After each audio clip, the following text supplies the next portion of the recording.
moi, donc, je suis Claire.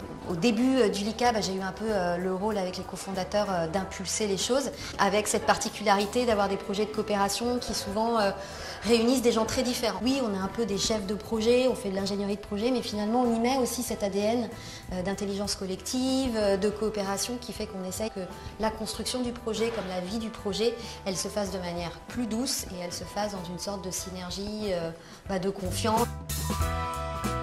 Ce lieu, c'est un peu comme une petite forêt en centre-ville et moi ça me fait souvent penser un peu à un oasis dans le désert en fait, comment dans une ville telle que Marseille qui est avec peu d'espace vert, qui est assez minéral, au final voilà, il y a 6000 m² de terrain et du coup ça fait un peu ce petit poumon de fraîcheur. Quand on arrive dans le lieu, on peut déjà quand même faire un tour de jardin. Ce qu'on voit en premier, c'est le jardin. Après, ce qu'on voit, c'est la Bastide.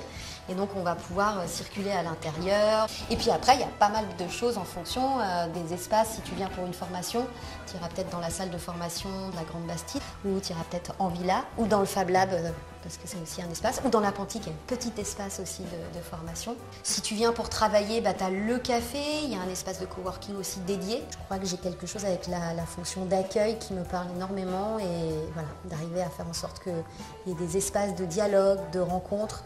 Je trouve que, quels que soient les sujets qu'ils aient, ça permet finalement de créer du lien et je crois qu'on en a besoin juste des fois dans le moment présent, de se sentir vivant, utile et de rencontrer des belles personnes. Tous les projets qu'on a sont des projets vraiment avec beaucoup de sens et ils ne sont pas forcément énormes ou à une grande échelle, mais le petit pas qu'ils proposent me fait du bien et je dis souvent à mes enfants qui sont plus au fait que nous, encore des médias qui reçoivent beaucoup d'informations, des fois je les sens un peu découragés. Je leur dis que moi au final j'ai de la chance parce qu'aujourd'hui tous les gens qu'on rencontre, c'est des gens qui essayent quelque chose, qu'on soit inventé une innovation, soit qui font du social et qui s'engagent auprès de personnes. Je suis aussi assez touchée de toute l'équipe de la base en fait, qui est un lieu très militant et qui revendique de justement pas avoir forcément de soutien financier, ni privé ni public. Donc nous, notre positionnement, c'était de mélanger les deux pour être un peu juste, mais eux, c'est carrément rien. Et du coup, ça leur donne aussi une puissance et une liberté. Et souvent, j'aime bien qu'on puisse passer du temps, on a beaucoup échangé ensemble et voilà, ça m'inspire aussi. Ouais.